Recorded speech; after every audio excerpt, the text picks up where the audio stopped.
মানে চাৰ্জশ্বিটখনক লৈ মই মুঠেও আশাবাদী নহয়।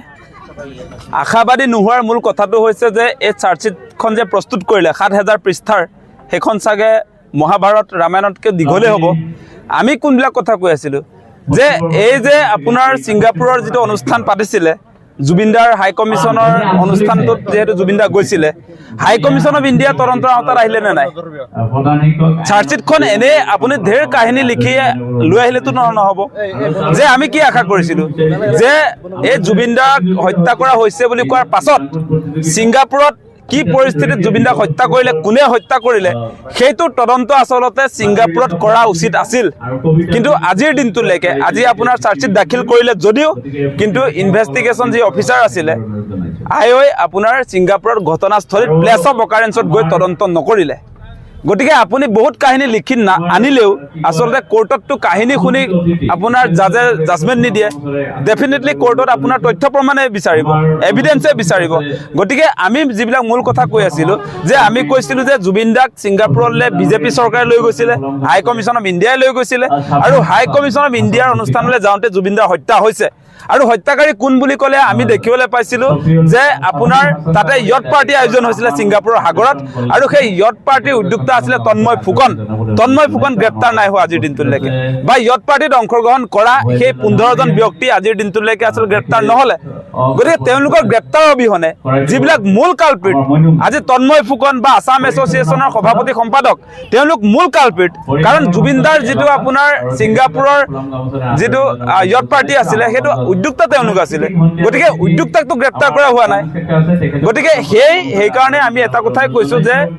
এই যিটো চাৰ্জশ্বিট, সেই চাৰ্জশ্বিটটো হ'ব আধৰুৱা চাৰ্জশ্বিট। ইয়াত আচলতে মূল কালপিটক ঢুকি পোৱা নাই। আমি আচলতে জুবিনদাৰ এই হত্যাকাণ্ডটোক লৈ এটা কথাই আগৰে পৰা কৈ আছিলোঁ যে এইটো কোনো কাৰণতে SITৰ জৰিয়তে তদন্তটো সম্ভৱ নহয়। আমি আৰম্ভণিৰ দিনটোত কৈছিলোঁ যে এই তদন্তটো CBIক কৰিবলৈ দিব লাগে, কিন্তু CBIক হিমন্ত বিশ্ব শৰ্মাই নিদিলে। কি স্বাৰ্থত নিদিলে তেওঁহে জানিব সেই কথাটো। আৰু কি আমাৰ সন্দেহটো হৈছে যে যিহেতু আপোনালোকে এটা খবৰ নিশ্চয় জানিছিলে যে হাই কমিশ্যন অফ ইণ্ডিয়াই এই জুবিনদাৰ যিটো সংগীতানুষ্ঠান সেইটো প্ৰেজেণ্ট কৰাৰ সময়ছোৱাত জুবিনদাৰ হত্যা হোৱাৰ পাছতো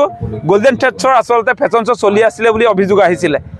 আৰু সেই সম্পৰ্কে মুখ্যমন্ত্ৰীয়ে আজিৰ দিনটোলৈকে কোনো স্পষ্টীকৰণ নিদিলে, বা গল্ডেন থ্ৰেডছৰ কোনো ব্যক্তিক আচলতে সোধপোছ কৰা আমি গম নাপালোঁ আজিৰ দিনটোলৈকে। গতিকে আধৰুৱা হৈছে তদন্তবিলাক। কেৱল শ্যামকানু মহন্ত বা সিদ্ধাৰ্থ শৰ্মা, অমিত প্ৰভা মহন্ত বা শেখৰ জ্যোতি,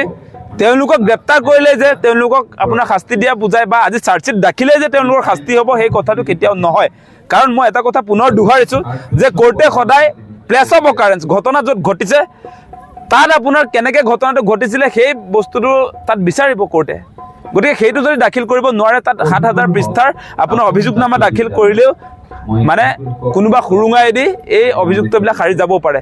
তেওঁলোক। কিন্তু মই এটা কথা আৰু ক'ম আপোনালোকক যে এই যে ব্যক্তি যিকেইগৰাকী ইতিমধ্যে গ্ৰেপ্তাৰ কৰিছে, সেই লোকসকলে শাস্তি পালেই যে জুবিনদাই ন্যায় পাব সেই কথাটো আমি কেতিয়াও নকওঁ। কাৰণ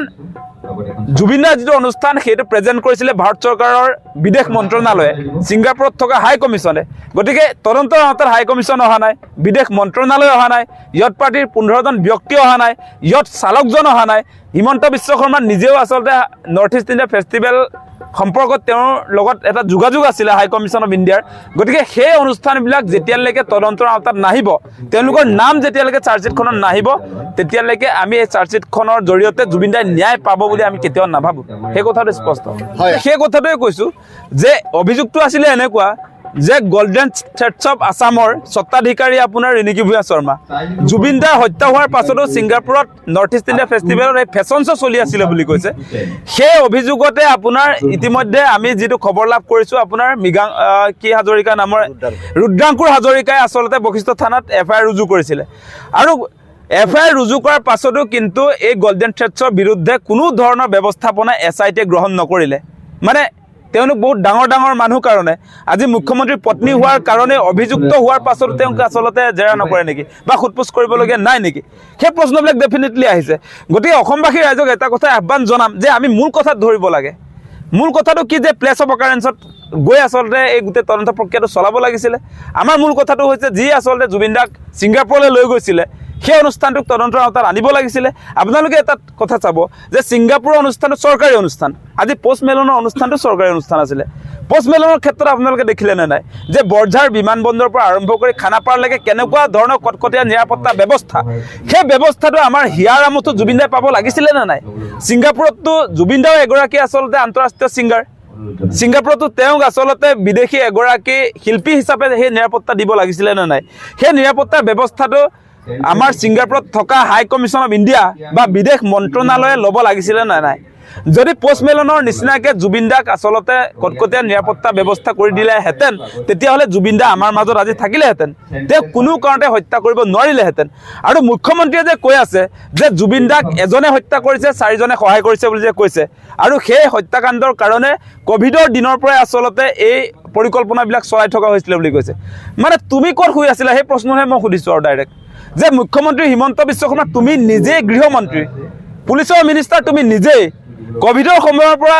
আমাৰ হাৰ্টথ্ৰব জুবিন দাৰ হত্যাৰ পৰিকল্পনা চলে আৰু তুমি গম নোপোৱা তোমাৰ পুলিচ বাহিনীয়ে গম নাপায় সেই কথা কোৱাৰ আগে আগে মুখ্যমন্ত্ৰীয়ে পদত্যাগ কৰিব লাগেনে নাই গতিকে আৰু এটা কথা চাব আপোনালোকে যে জুবিন দাক কিন্তু অসমত হত্যা কৰিব নোৱাৰিলে হত্যাকাৰীসকলে পৰিকল্পনা কৰিলে কিন্তু অসমততো নোৱাৰিলে হত্যা কৰিবলৈ হত্যা কৰিব পাৰিলে ক'ত হত্যা কৰিব পাৰিলে ছিংগাপুৰত বিজেপি চৰকাৰৰ অনুষ্ঠানত গতিকে বিজেপি চৰকাৰটোতো জড়িত হৈ গ'ল জুবিন দাৰ হত্যাকাণ্ডটোত বিজেপি চৰকাৰে ছিংগাপুৰত নৰ্থ ইষ্ট ইণ্ডিয়া নপতা হ'লে জুবিন দাটো অসমত থাকিলেহেঁতেন ছিংগাপুৰতো যাবলগীয়া নহ'লহেঁতেন জুবিন দাক যদি তেওঁলোকে প্ৰয়োজনীয় নিৰাপত্তা দিয়া হ'লে জুবিন দা আজিৰ দিনটোত আমাৰ লগত থাকিলেহেঁতেন গতিকে বিজেপি চৰকাৰ আচলতে জুবিন দাৰ হত্যাকাণ্ডটোৰ লগত জড়িত হৈ গ'ল আৰু যি চাৰ্জশ্বিট দাখিল কৰিছে কিন্তু বিজেপি চৰকাৰ সেই চাৰ্জশ্বিটটোত আছেনে নাই সেই ৭,০০০ পৃষ্ঠাৰ চাৰ্জশ্বিটটোত বিজেপি চৰকাৰৰ হাই কমিশ্যন অফ ইণ্ডিয়া আছেনে নাই সেই ৭,০০০ পৃষ্ঠাৰ যিটো চাৰ্জশ্বিট তাত হিমন্ত বিশ্ব শৰ্মাৰ নামটো আছেনে নাই এই ৭,০০০ পৃষ্ঠাৰ চাৰ্জশ্বিটটোত ৰিণিকী ভূঞা শৰ্মা গোল্ডেন থ্ৰেডছৰ স্বত্বাধিকাৰী তেওঁৰ নামটো আছেনে নাই হোটেল গেটৱেৰ স্বত্বাধিকাৰী আপোনাৰ মৃগাংক হাজৰিকাৰ নামটো আছেনে নাই আৰু য়থ পাৰ্টিৰ আয়োজক তন্ময় ফুকনৰ আচলতে নামটো তাত আছেনে নাই আৰু আসাম এছ'চিয়েশ্যনৰ যিবিলাক সভাপতি সম্পাদক যিবিলাকে জুবিন দাক মদ খুৱাই মাৰিলে বুলি অভিযোগ কৰা হৈছে সেই মানুহবিলাকৰ নামবিলাক আচলতে এই চাৰ্জশ্বিটখনত আছেনে নাই সেই প্ৰশ্নবিলাক আহিব গতিকে আমিতো নেদেখিলোঁ আমিতো কোনো এনেকুৱা মূল কালপিটবিলাকক আজিৰ দিনটোলৈ গ্ৰেপ্তাৰ কৰাও নেদেখিলোঁ সোধপোছ কৰাও নেদেখিলোঁ গতিকে এই যে আপোনাৰ আজি চাৰ্জশ্বিট দাখিল কৰা হৈছে এইবিলাক আচলতে কেৱল পুথি খলিহনাবিলাকক এতিয়া আচলতে শাস্তি দিবৰ কাৰণে যদিও তেওঁলোকে অভিযোগনামা দিছে তাতো বহুত গণ্ডগোলটো দেখিছোঁৱে আমি কিন্তু মূল যিবিলাক কালপিট মালিকবিলাকক ধৰিব পৰা নাই সেই কথাটো কৈছোঁ আপোনাক মালিক যিবিলাক হয় মালিক হৈছে হিমন্ত বিশ্ব শৰ্মা মালিক হৈছে আপোনাৰ হাই কমিশ্যন অফ ইণ্ডিয়া মালিক হৈছে ছিংগাপুৰৰ আসাম এছ'চিয়েশ্যনৰ যিবিলাক সভাপতি সম্পাদক সেই মালিকবিলাকক আচলতে SIT-য়ে ঢুকি নাপালে গতিকে এইটোক লৈ আমি কোনো কাৰণতে সন্তুষ্ট নহয় এই ঘটনাটো মানে আমিতো কৈ আছোঁ আমি আৰম্ভণিৰ দিনটোৰ পৰা কৈ আছোঁ কিন্তু অসমৰ ৰাইজে ইমান পাত্তা দিয়া নাই এতিয়া মুখ্যমন্ত্ৰীক গ্ৰেপ্তাৰ কৰিব লাগে বুলি ক'লে অসমৰ ৰাইজেতো সেইটো কথাটোতো আলোচনাই নকৰে আমাৰ দুখ নাই সেই কথাটোত আমি মূল কালপিটক দেখুৱাই আছোঁ যে অনুষ্ঠান পতা মালিকটোক যদি নকয় তেতিয়াহ'লে তাৰ তলত থকা মানে চাকৰক ধৰিলে হ'ব নেকি কেৱল